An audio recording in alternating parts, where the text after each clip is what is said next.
He knows a lot about the science stuff. Professor Dave explains. We've gone through many of the important systems of the human body, but the one that we are possibly most acutely aware of at all times is the respiratory system.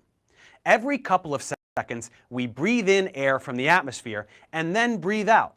This is to supply every cell in our bodies with one particular component of the atmosphere, oxygen.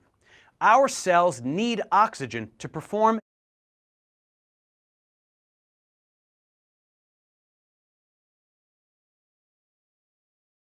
cellular respiration, which generates the energy we use to think and move around.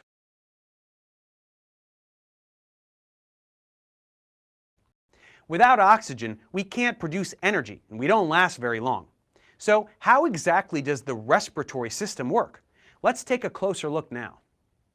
As we said, the major function of the respiratory system is to supply every nook and cranny of the body with oxygen, and it also serves to collect carbon dioxide, a byproduct of cellular respiration, and expunge it from the body when we exhale. We already learned about part of this process when we talked about the circulatory system. There, we learned about how oxygen can bind to hemoglobin and travel through the bloodstream, diffusing into tissue at capillary beds. But we also have to learn about how oxygen gets into the bloodstream in the first place.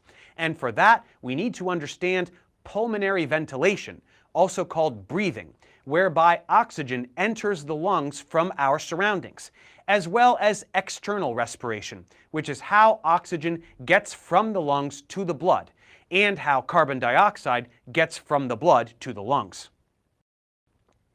To understand this, let's take